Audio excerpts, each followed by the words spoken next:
but carrying around that much cash really makes me nervous.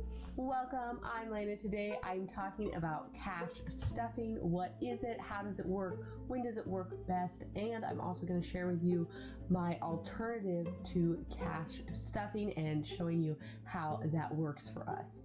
On this channel, I make videos about money from home. So sometimes I'm talking about our spending freeze, and sometimes I'm talking about habits that frugal people have.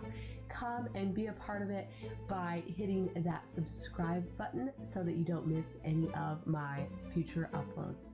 And with that, let's get right into it. So first off, cash stuffing, what is it? This sounds like a kind of a funny term to me, but this is about the envelope system that the Dave Ramsey people love to help people manage their money. So the idea is that you get paid and then you go to the bank and you take out most or all of your money in cash.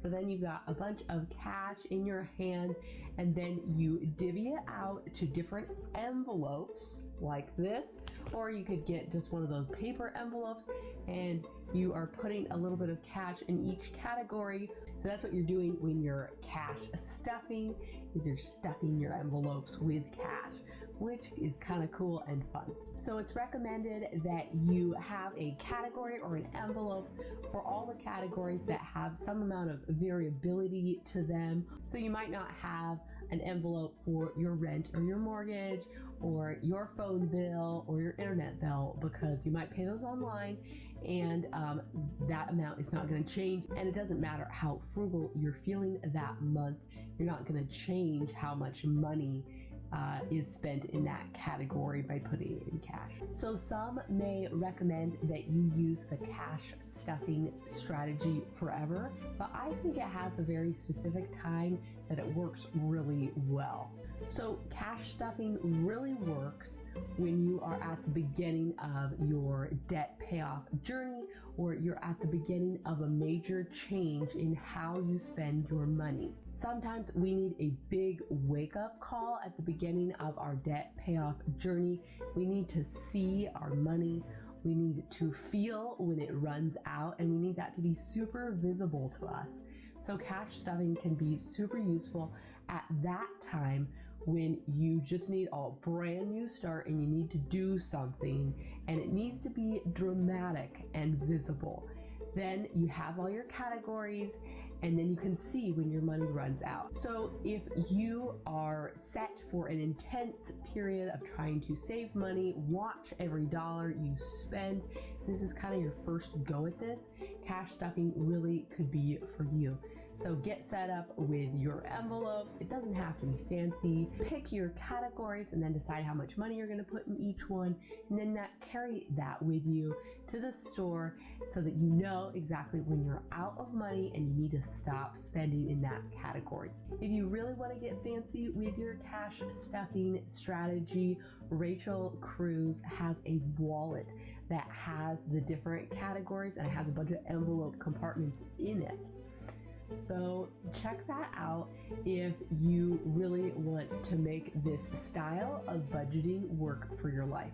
So what is the purpose of cash stuffing? I kind of already mentioned this, but part of it is to keep your money so visible that you know that you have $2 left to spend and 75 cents. If you have been swiping your credit card and you forget how much money you've spent or how much is left, this can be really eye-opening to see how much money you spend when you are just using cash, and when it's gone, it's gone. Cash stuffing also keeps you away from credit cards. So if credit cards are your kryptonite, then this method really might be for you. If you've had a pattern of not so good use with your credit cards, perhaps you want to try this method and get yourself away from the plastic and get back down to cash so that you can get your spending under control. Another great perk of this method is that it's so simple.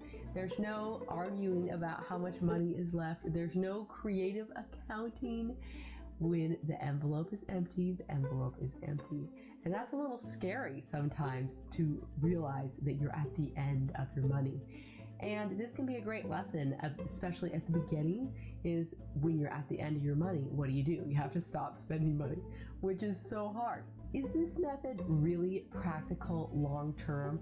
I would say no. Cash stuffing or the envelope method definitely works for a time, but the longer you do it, the more you will realize there are a few pitfalls, and it kind of gets a little bit tedious and not practical.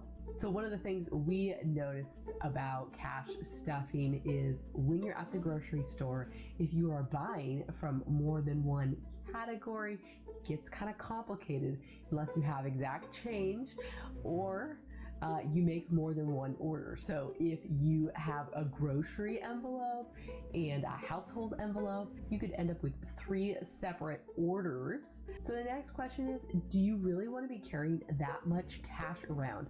So our food budget ends up being about $800 a month, and I do not want to carry around $800 in my wallet all the time to make the envelope system work. So on that same, I don't want to carry around that much cash. What if you're carrying around all your envelopes? You've got blow money, you've got household, you've got groceries, you've got your kid budget. Like, this really starts to add up, and before you know it, you've got hundreds of dollars in your wallet, and that makes me a little bit nervous. So that's one of the reasons that I don't really like cash stuffing long term. The other part of cash stuffing that was not our favorite was how time intensive it was. So for us, my husband's paycheck gets deposited automatically. I can deposit my checks on my phone with my banking app, which is super cool. So we don't actually spend that much time going to the bank. But if you're gonna do cash stuffing, you gotta be committed to going to the bank a lot and getting a lot of cash. And you might not even be able to get that much cash from your ATM. So not only are you deciding how much is gonna be in each envelope, you also have to physically put it in each envelope.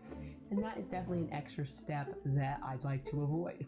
Okay, let's talk alternatives now. What do you do if you don't want to do cash stuffing, but you want to be serious about your budget? You want to keep your budget visible. You want to account for every single dollar that you have. What do you do? So what about the credit card problem? If you know you're not good with credit cards and you don't want to go there, but you don't want to use cash, what do you do? And the magical answer is a debit card.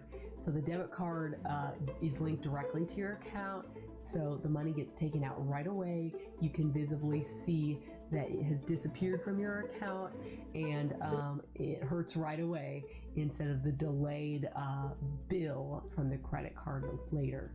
So my main alternative to cash stuffing and the envelope system is a whiteboard.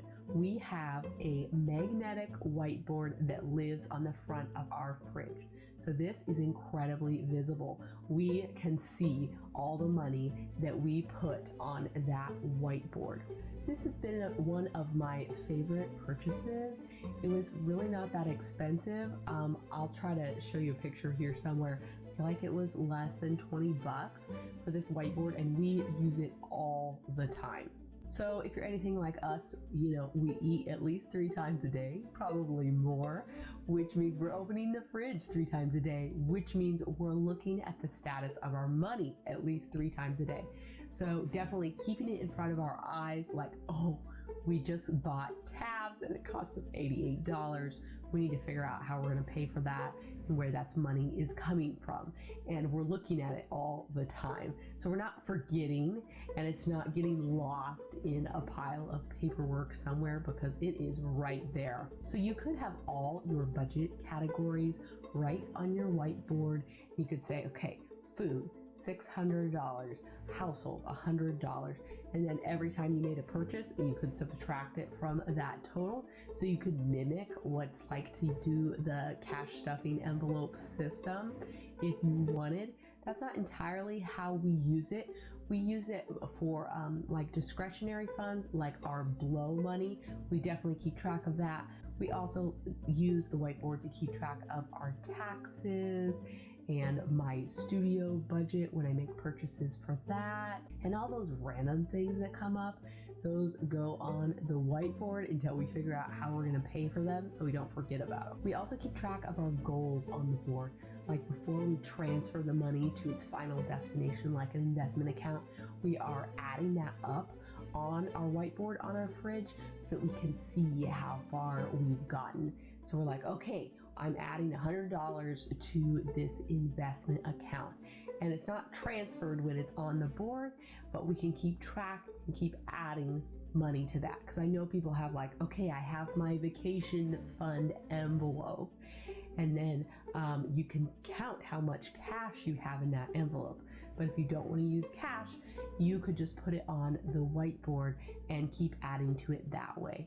This is also great for when you want to do those small increments towards your goals. Like, oh, I have $5 extra that I'm going to donate to our vacation fund. You can do that on your board. So now I want to open the floor to you guys. Have you tried cash stuffing? Does it work for you? And if not, what are your adjustments or alternatives that make working with your money easier and avoid some of those cash stuffing pitfalls? It really helps out this channel when you hit that like button. Also, don't miss out on what I have coming up by hitting that subscribe button.